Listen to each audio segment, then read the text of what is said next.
ನಮಸ್ಕಾರ ಮನಿ ಲೈನ್ ಕನ್ನಡದ ಎಕ್ಸ್ಪ್ಲೇನರ್ ಕಾರ್ಯಕ್ರಮಕ್ಕೆ ಸ್ವಾಗತ. ನಾನು ಮಲ್ಲನಗೌಡ ಮಾಲಿ ಪಾಟೀಲ್. ಬನ್ನಿ, ಇವತ್ತಿನ ಎಪಿಸೋಡ್ನಲ್ಲಿ ನಾವು ಈ ಮ್ಯೂಚುವಲ್ ಫಂಡ್ಸ್ ಡಾಕ್ಯುಮೆಂಟ್ಸ್ ಬಗ್ಗೆ ಒಂದಷ್ಟು ಡೀಟೇಲ್ ಆಗಿ ತಿಳಿದುಕೊಳ್ಳುವಂತಹ ಪ್ರಯತ್ನವನ್ನು ಮಾಡ್ತಾ ಹೋಗೋಣ. ನಿಮೇಶ್ ಅವರು ಟಿವಿಯಲ್ಲಿ ಮ್ಯೂಚುವಲ್ ಫಂಡ್ ಜಾಹೀರಾತೊಂದನ್ನು ನೋಡ್ತಾರೆ. ಇದರಲ್ಲಿ ಮ್ಯೂಚುವಲ್ ಫಂಡ್ ಹೂಡಿಕೆ ಮಾರ್ಕೆಟ್ ರಿಸ್ಕ್ಗೆ ಒಳಪಟ್ಟಿದೆ ಅಂತ ಇರುತ್ತೆ. ಈ ವಿಚಾರ ಅವರ ಗಮನ ಸೆಳೆಯುತ್ತೆ. ಅವರು ತಮ್ಮ ಸಹೋದ್ಯೋಗಿ ವಿನಯ್ ಅವರನ್ನ ಈ ಬಗ್ಗೆ ಕೇಳ್ತಾರೆ. ಸ್ಕೀಮ್ಗೆ ಸಂಬಂಧಿಸಿದ ಹಾಗೆ ಯಾವ ದಾಖಲೆಗಳನ್ನ ಜಾಗರೂಕರಾಗಿ ನೋಡಬೇಕಾಗತ್ತೆ ಅಂತ ಅವರಲ್ಲಿ ಕೇಳ್ತಾರೆ. ಮ್ಯೂಚುವಲ್ ಫಂಡ್ಗಳಲ್ಲಿ ಹೂಡಿಕೆಯನ್ನು ಮಾಡೋದಕ್ಕೂ ಮೊದಲು ಯಾವ ದಾಖಲೆಗಳನ್ನ ಗಮನಿಸಬೇಕು ಅಥವಾ ಯಾವ ದಾಖಲೆಗಳನ್ನ ಜಾಗರೂಕರಾಗಿ ಓದಿ ತಿಳ್ಕೋಬೇಕು ಅಂತಹ ದಾಖಲೆಗಳೇನಿವೆ ಅವುಗಳನ್ನು ನಾವು ಆಫರ್ ಡಾಕ್ಯುಮೆಂಟ್ಸ್ ಅಂತ ಕರಿತೇವೆ ಅಂತ ವಿನಯ್ ಅವರಿಗೆ ವಿವರಿಸ್ತಾರೆ. ಸ್ಕೀಮ್ ಇನ್ಫಾರ್ಮೇಷನ್ ಡಾಕ್ಯುಮೆಂಟ್ ಅಂದರೆ SID, statement of additional information SAI, ಮತ್ತು ಕೀ ಇನ್ಫಾರ್ಮೇಷನ್ ಮೆಮೊರೆಂಡಮ್ ಅಂದರೆ KIAM ಇವೆಲ್ಲವುಗಳನ್ನು ಸೇರಿಸಿ ರೂಪಿಸಿರುವ ದಾಖಲೆ ಇದಾಗಿರುತ್ತೆ. ಸ್ಕೀಮ್ನ ಮಾಹಿತಿ, ಹೆಚ್ಚುವರಿ ವಿವರಗಳ ತಖ್ತೆ ಹಾಗೆ ಒಪ್ಪಂದದ ಪ್ರಮುಖವಾದ ವಿವರಗಳನ್ನು ಇದು ಒಳಗೊಂಡಿರುತ್ತೆ. ಮ್ಯೂಚುವಲ್ ಫಂಡ್ ಕಂಪನಿಯ ಹೊಸ ಸ್ಕೀಮ್ ಲಾಂಚ್ ಮಾಡಿದಾಗಲೆಲ್ಲ ಆಫರ್ ಡಾಕ್ಯುಮೆಂಟನ್ನು ಇಶ್ಯೂ ಮಾಡುತ್ತೆ. ಈ ಪೈಕಿ ಈ ಮ್ಯೂಚುವಲ್ ಫಂಡ್ ಸ್ಕೀಮ್ ವಿಶ್ಲೇಷಣೆ ಮಾಡೋದಕ್ಕೆ ಅಥವಾ ಮೌಲ್ಯಮಾಪನವನ್ನು ಮಾಡೋದಕ್ಕೆ SID ಅತ್ಯಂತ ಮುಖ್ಯವಾದ ಡಾಕ್ಯುಮೆಂಟ್ ಆಗುತ್ತೆ. 2023 ನವೆಂಬರ್ 1ರಂದು ಮಾರುಕಟ್ಟೆ ನಿಯಂತ್ರಕ ಸೆಬಿ ಸ್ಕೀಮ್ನ ಮಾಹಿತಿಯ ದಾಖಲೆ SID ಫಾರ್ಮ್ಯಾಟನ್ನು ಸರಳ ಹಾಗೆಯೇ ತರ್ಕಬದ್ಧವಾಗಿ ಕೊಡುವ ನಿರ್ಧಾರವನ್ನು ಮಾಡಿತು. ಮ್ಯೂಚುವಲ್ ಫಂಡ್ ಸ್ಕೀಮ್ಗಳಿಗೆ ಸಂಬಂಧಿಸಿದ ದಾಖಲೆಗಳಲ್ಲಿ ಪಾರದರ್ಶಕತೆಯನ್ನು ಹೆಚ್ಚಿಸುವುದು ಇದರ ಮುಖ್ಯ ಉದ್ದೇಶವಾಗಿತ್ತು. ಈ ಹೊಸ ಫಾರ್ಮೆಟ್ 2024ರ ಏಪ್ರಿಲ್ 1ರಿಂದ ಅನ್ವಯ ಆಗುತ್ತೆ. ಎಲ್ಲ ಮ್ಯೂಚುವಲ್ ಫಂಡ್ ಸ್ಕೀಮ್ಗಳು ಕೂಡ ಈ 3 ದಾಖಲೆಗಳನ್ನು ಕೊಡುತ್ತೆ. ಇವುಗಳಲ್ಲಿ ಸ್ಕೀಮ್ನ ಬಗ್ಗೆ ಪ್ರಮುಖವಾದ ಮಾಹಿತಿ ಇರುತ್ತೆ. ಅಸೆಟ್ ಮ್ಯಾನೇಜ್ಮೆಂಟ್ ಕಂಪನಿ AMC ಈ 3 ದಾಖಲೆಗಳನ್ನು ತಯಾರಿಸುತ್ತೆ. ಸೆಬಿ ಇವುಗಳಿಗೆ ಅನುಮೋದನೆಯನ್ನು ಕೊಡುತ್ತೆ. ಈ ಡಾಕ್ಯುಮೆಂಟ್ಸ್ಗಳನ್ನು ಸರಿಯಾಗಿ ಓದಿ ತಿಳ್ಕೊಂಡ್ರೆ ಈ ಸ್ಕೀಮ್ನ ರಿಸ್ಕ್ಗಳು ಗೊತ್ತಾಗುತ್ತೆ.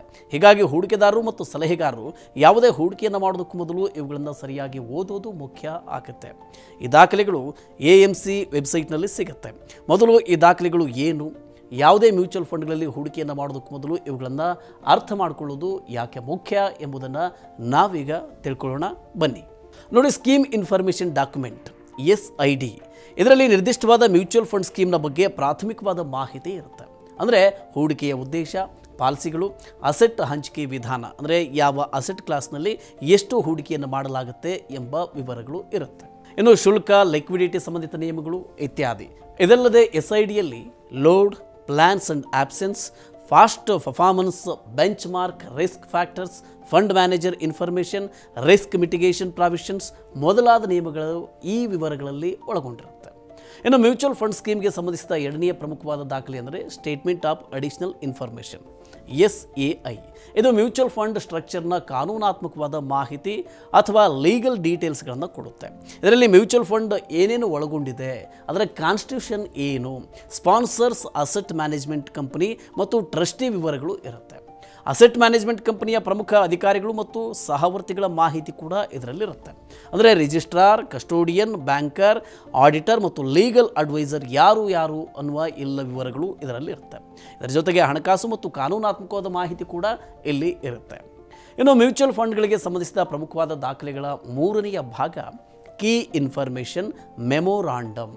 ಕೀ ಅನ್ನೋದು ಸ್ಕೀಮ್ ಇನ್ಫಾರ್ಮೇಷನ್ನ ಡಾಕ್ಯುಮೆಂಟ್ನ ಸಂಕ್ಷಿಪ್ತ ರೂಪ. ಇದು ಅಪ್ಲಿಕೇಶನ್ ಫಾರ್ಮ್ ಜೊತೆಗೆ ಇರುತ್ತೆ. ಹೆಸರೇ ಹೇಳೋ ಹಾಗೆ ಈ key information memorandum mutual fund ಸ್ಕೀಮ್ಗೆ ಸಂಬಂಧಿಸಿದ ಅಗತ್ಯವಾದ ಮಾಹಿತಿಯನ್ನು ಒದಗಿಸುತ್ತೆ. ಹೂಡಿಕೆದಾರರು ಸ್ಕೀಮ್ನಲ್ಲಿ ಹೂಡಿಕೆಯನ್ನು ಮಾಡೋದಕ್ಕೂ ಮೊದಲು ತಿಳಿದಿರಲೇಬೇಕಾದ ಪ್ರಮುಖವಾದ ವಿಷಯಗಳು ಇದರಲ್ಲಿ ಇರುತ್ತೆ. ಪ್ರತಿ ಅರ್ಜಿಯೊಂದಿಗೆ ಈ ಕಿಮ್ ಕೊಡಬೇಕಾಗಿರುವುದು ಕಡ್ಡಾಯ. ಈಗ ಮ್ಯೂಚುವಲ್ ಫಂಡ್ ಸ್ಕೀಮ್ ದಾಖಲೆಗಳಿಗೆ ಸೆಬಿ ಶಿಫಾರಸು ಮಾಡಿರುವ ಬದಲಾವಣೆಗಳನ್ನು ಕೂಡ ನಾವು ತಿಳಿದುಕೊಳ್ಳೋಣ. ನೋಡಿ, ಸ್ಕೀಮ್ ಇನ್ಫಾರ್ಮೇಷನ್ ಡಾಕ್ಯುಮೆಂಟ್ SIDಯಲ್ಲಿನ ಬದಲಾವಣೆಗಳ ಪ್ರಕಾರ ಸ್ಕೀಮ್ ಪೋರ್ಟ್ಫೋಲಿಯೋ ಹೋಲ್ಡಿಂಗ್ ಮಾಹಿತಿಯನ್ನು ವೆಬ್ ಲಿಂಕ್ ಮೂಲಕ ಕೊಡಬೇಕಾಗುತ್ತೆ. ಈ ಪೈಕಿ ಅಗ್ರ 10 ಹೋಲ್ಡಿಂಗ್ಗಳು ಯಾವುವು, ವಿವಿಧ ವಲಯಗಳಿಗೆ ಫಂಡ್ ಅಲೋಕೇಶನ್ ಮೊದಲಾದ ಮಾಹಿತಿ ಇಲ್ಲಿ ಇರುತ್ತೆ. ಇದಲ್ಲದೆ ಅಸೆಟ್ ಮ್ಯಾನೇಜ್ಮೆಂಟ್ ಕಂಪನಿಗಳು ಸ್ಕೀಮ್ನ ಮಾಹಿತಿಯ ಜೊತೆಗೆ ಬೆಂಚ್ ಮಾರ್ಕ್, ರಿಸ್ಕೋಮೀಟರ್ ವಿವರಗಳನ್ನು ಮೊದಲ ಪುಟದಲ್ಲೇ ಡಿಸ್ಕ್ಲೋಸ್ ಮಾಡಬೇಕು. ಅಂದರೆ initial offer application form, scheme information document KIM ಮತ್ತು ಕಾಮನ್ ಅಪ್ಲಿಕೇಶನ್ ಫಾರ್ಮ್ಗಳ ಮೊದಲ ಪುಟದಲ್ಲೇ ಈ ವಿವರಗಳು ಇರಬೇಕು. ಅದಕ್ಕಿಂತ ಮುಖ್ಯವಾಗಿ ಬೋರ್ಡ್ ಆಫ್ ಡೈರೆಕ್ಟರ್ಸ್ ಮತ್ತು ಅಸೆಟ್ ಮ್ಯಾನೇಜ್ಮೆಂಟ್ ಕಂಪನಿಯ ಇತರ ಪ್ರಮುಖ ಸಿಬ್ಬಂದಿ ಈ ಸ್ಕೀಮ್ನಲ್ಲಿ ಮಾಡಿರುವ ಒಟ್ಟು ಹೂಡಿಕೆಯ ಮಾಹಿತಿಯನ್ನು ಬಹಿರಂಗಪಡಿಸಬೇಕು. ಹೂಡಿಕೆ ಮಾಡೋದಕ್ಕೂ ಮೊದಲು ಮ್ಯೂಚುವಲ್ ಫಂಡ್ ಸ್ಕೀಮ್ಗೆ ಸಂಬಂಧಿಸಿದ ದಾಖಲೆಗಳನ್ನು ಕೂಲಂಕುಷವಾಗಿ ಓದಬೇಕು. ಆಗ ಹೂಡಿಕೆದಾರರಿಗೆ ಸ್ಕೀಮ್ ಯಾವಾಗ ಶುರುವಾಯಿತು, ಸ್ಕೀಮ್ನ ನೇಚರ್ ಏನು, ಯಾವ ವಲಯಗಳಲ್ಲಿ ಮತ್ತು ಎಷ್ಟು ಅನುಪಾತದಲ್ಲಿ ಈ ಸ್ಕೀಮ್ ಹೂಡಿಕೆ ಮಾಡುತ್ತೆ, ಹೀಗೆ ಮೊದಲಾದ ವಿವರಗಳು ಹೂಡಿಕೆದಾರರಿಗೆ ಗೊತ್ತಾಗುತ್ತೆ. ಇದರಲ್ಲಿ ಸ್ಕೀಮ್ನ ಪಾಸ್ಟ್ ಪರ್ಫಾರ್ಮೆನ್ಸ್ನ ಮಾಹಿತಿ ಕೂಡ ಇರುತ್ತೆ. ಅಂದರೆ 1, 3 ಅಥವಾ 5 ವರ್ಷಗಳಲ್ಲಿನ ರಿಟರ್ನ್ಸ್ನ ಮಾಹಿತಿ ಕೂಡ ಇಲ್ಲಿ ಇರುತ್ತೆ. ಇದರ ಜೊತೆಗೆ ಈ ದಾಖಲೆಗಳು ಈ ಸ್ಕೀಮ್ ಸಂಬಂಧಿತ ರಿಸ್ಕು ಮತ್ತು ಅದರ ನಿಗ್ರಹಕ್ಕೆ ಮಾರ್ಗೋಪಾಯಗಳನ್ನು ಕೂಡ ತಿಳಿಸ್ತದೆ. ರಿಟರ್ನ್ಸ್ ಇಂತಿಷ್ಟು ಸಿಗಬಹುದು ಎಂಬ ನಿರೀಕ್ಷೆಯಲ್ಲಿಯೇ ಈ ಮ್ಯೂಚುವಲ್ ಫಂಡ್ಗಳಲ್ಲಿ ಹೂಡಿಕೆಯನ್ನು ಮಾಡೋರು ಇದ್ದಾರೆ. ನಿರೀಕ್ಷೆಯ ಆಧಾರದಲ್ಲಿ ಹೂಡಿಕೆ ಮಾಡೋದು ತಪ್ಪು. ಇದರಿಂದಾಗಿ ಅವರು ಸ್ಕೀಮ್ ಸಂಬಂಧಿತ ದಾಖಲೆಗಳನ್ನು ಓದದೆ ನಿರ್ಲಕ್ಷ್ಯವನ್ನು ತೋರ್ತಾರೆ. ಇದು ಸರಿಯಾದ ಕ್ರಮ ಆಗೋದಿಲ್ಲ. ಮ್ಯೂಚುವಲ್ ಫಂಡ್ಗಳ ರಿಟರ್ನ್ಗಳು ಮಾರುಕಟ್ಟೆ ಆಧಾರಿತವಾಗಿರುತ್ತೆ. ಹೀಗಾಗಿ ಯಾವುದೇ ಮ್ಯೂಚುವಲ್ ಫಂಡ್ ಸ್ಕೀಮ್ಗಳಲ್ಲಿ ಹೂಡಿಕೆಯನ್ನು ಮಾಡೋದಕ್ಕೂ ಮೊದಲು ಎಲ್ಲ 3 ಡಾಕ್ಯುಮೆಂಟ್ಗಳನ್ನು ಕೂಲಂಕುಷವಾಗಿ ಓದಬೇಕು. ಈ ದಾಖಲೆಗಳು ಹೂಡಿಕೆದಾರರನ್ನ ಹಣಕಾಸು ಸಂಬಂಧಿತ ತಪ್ಪು ನಿರ್ಧಾರವನ್ನು ತೆಗೆದುಕೊಳ್ಳುವುದನ್ನು ತಪ್ಪಿಸುತ್ತೆ. ಓಕೆ, ಈ ರೀತಿಯ ಇನ್ನಷ್ಟು ಮಾಹಿತಿ ಮತ್ತು ಪರ್ಸನಲ್ ಫಿನಾನ್ಸ್ ವಿಚಾರಗಳಿಗೆ ಡೌನ್ಲೋಡ್ ಮಾಡಿ ಮನಿ9 ಕನ್ನಡ ಆ್ಯಪ್ ಹಾಗೂ ಯೂಟ್ಯೂಬ್ನಲ್ಲಿಯೂ ಸಬ್ಸ್ಕ್ರೈಬ್ ಆಗಿ, ಲೈಕ್ ಮಾಡಿ, ಶೇರ್ ಮಾಡಿ. Thank you.